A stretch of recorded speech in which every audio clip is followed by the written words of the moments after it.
Évidemment, tu as lu le titre de la vidéo. Attention, spoiler. Sachez dans un premier temps que le trailer numéro 2 du film Captain America Brave New World devrait sortir ce week-end. Sachez que je ne suis pas ici ce week-end. Donc ça va être un petit peu compliqué de pouvoir vous proposer des vidéos. Cependant, je vais prendre tout mon attirail et on va faire la vidéo à l'extérieur. Donc oui, je n'aurai pas le même décor, mais ne vous inquiétez pas, il y aura normalement la vidéo réaction. Je ne sais pas s'il y aura la possibilité de faire un live ou non, en tout cas il y aura au moins une vidéo réaction et on verra pour l'analyse qui pourrait sortir soit directement dans la foulée, soit le lendemain quand je rentre, bref, on s'en moque. Quoi qu'il en soit, je suis très content de vous retrouver aujourd'hui pour une nouvelle vidéo en lien avec l'univers Marvel, parce que oui, on a une petite indication, un petit spoiler sur Captain America Brave New World qui nous vient de jouer. D'accord? Donc, encore une fois, si vous ne voulez absolument rien savoir concernant le film, et notamment le Red Hulk, quittez la vidéo dès maintenant. D'accord? Et j'en profite parce que j'ai fait quelques petites vidéos en lien avec Captain America et qui sortiront justement aux alentours de ce week-end. Comme ça, on est un petit peu logique par rapport à la tournure des événements. On va commencer tout de suite et encore une fois, attention, spoiler. On va directement aller sur le site MCU The Direct, vous aurez le lien du site en description. Marvel Studios dévoile un tournant majeur dans l'histoire du Red Hulk avec de nouveaux produits dérivés en lien avec Captain America 4 Brave New World, en gros.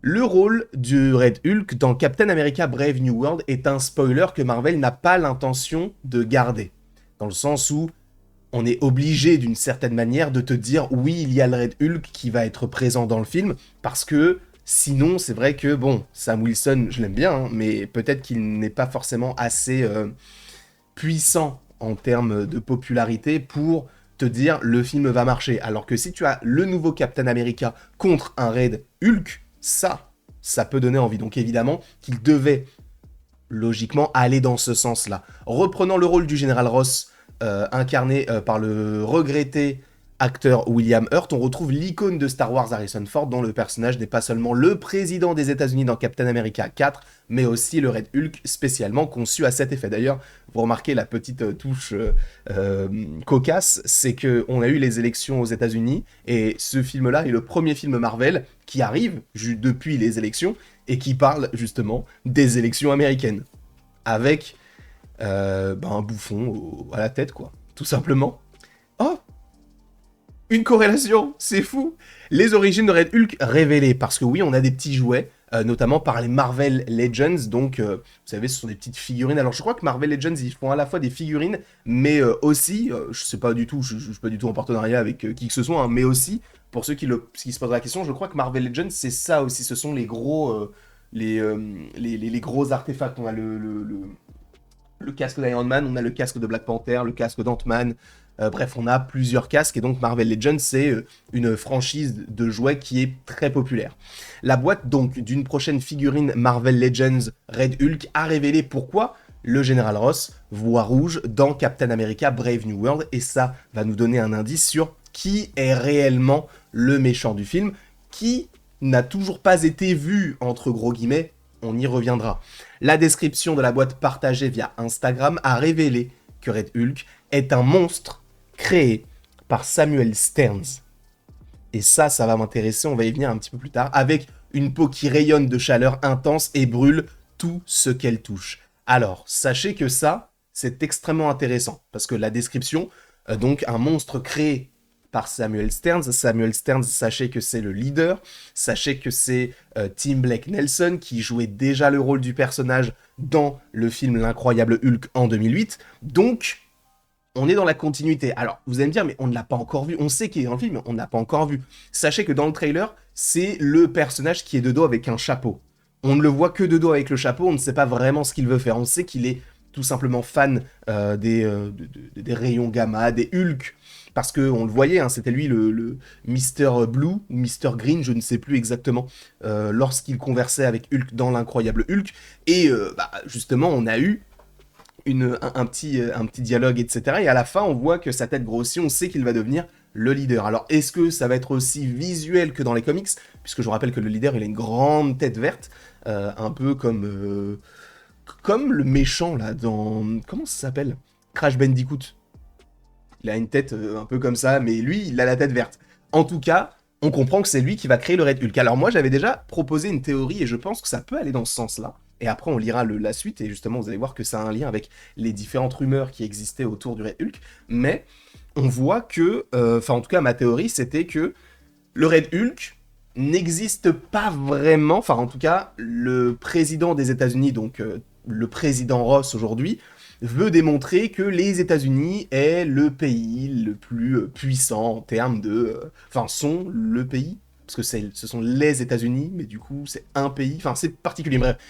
Les États-Unis, il veut montrer que ce pays, dans ce sens-là c'est mieux, est le plus puissant. Sauf qu'on a cette course à l'armement, on a le vibranium d'un côté, on a les ressources avec l'adamantium, avec le céleste qui sort de terre, etc. Bref, on a envie de se renforcer, on sait qu'il y a des choses qui viennent du ciel, on a envie d'être le pays le plus puissant et de n'avoir aucun problème et peut-être de suivre la mouvance du Wakanda à l'époque. Donc de se protéger, non pas d'être extrêmement conservateur, mais d'être vraiment très bien protégé, limite d'avoir un bouclier autour de son pays.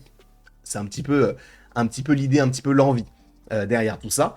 Et ce qui est intéressant, c'est que donc peut-être que les États-Unis, eux, vont vouloir développer les super soldats, et que Samuel Stearns va être contacté pour justement opérer un petit peu, enfin en tout cas s'occuper de tout ça. Et par la suite, oui, on va avoir des problèmes au niveau de l'ADN, au niveau de ces choses-là, qui vont donner des petits Hulk. Ça pourrait donner possiblement par la suite une ouverture vers World War Hulk. On sait que le film va arriver. Quand? On ne sait pas, mais on sait que ça va arriver. Donc, l'idée serait de faire en sorte que oui, on ait bel et bien Samuel Stearns qui fasse un petit peu ce qu'avait fait Ivan Vanko dans Iron Man 2, c'est-à-dire qu'il ait une mission, qu'il soit mandaté par le président des États-Unis, mais Ivan Vanko par Justin Hammer pour créer des armures, et lui, du coup, pour créer des super soldats. Et lui ne va pas du tout aller dans ce sens-là, et va vouloir utiliser les ressources qui sont à sa disposition pour créer le monde qu'il a envie de créer. Donc un monde avec des Hulk.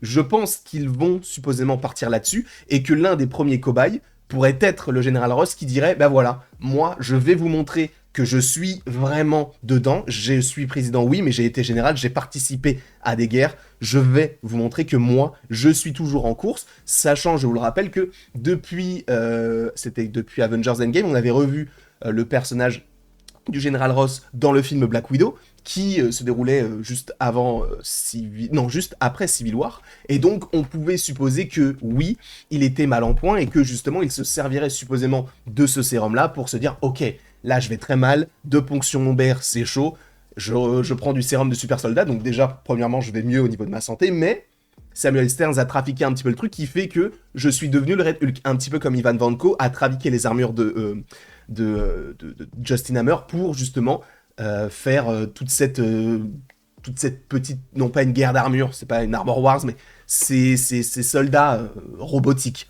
Je pense qu'on peut partir sur la même idée. Et par ailleurs, on voit également qu'il y est écrit « Avec une peau qui rayonne une chaleur intense et brûle tout ce qu'elle touche ». Sachez que dans les comics, c'est le cas. Sachez que dans les comics, quand le Red Hulk est vraiment, vraiment très énervé, il peut brûler, il peut sortir des flammes de son corps. Et normalement, c'est une chose qu'on devrait voir dans le film. A priori, oui, il pourrait, alors non pas jeter comme Pyro du feu, ou en tout cas manipuler le feu, mais il pourrait être brûlant. Et sachez que c'est une chose qu'on voit dans la série Avengers The Mightiest Heroes, je crois que c'est ça le titre. Bref, c'est une série d'animation, et en fait, à un moment donné, on a le Général Ross qui prend du sérum de super soldat et qui devient le Red Hulk, et on a cet aspect de chaleur, de flamme, qui le caractérise d'une certaine manière. Ensuite, qu'est-ce qu'on a d'autre? Comme le personnage de Thunderbolt Ross, Samuel Stern a fait ses débuts dans l'Incroyable Hulk, donc ça je vous l'ai déjà dit. Nelson est de retour dans Brave New World, ça je vous l'avais déjà dit. Il devait également assumer le titre de leader dans Captain America 4, son nom de méchant dans les bandes dessinées.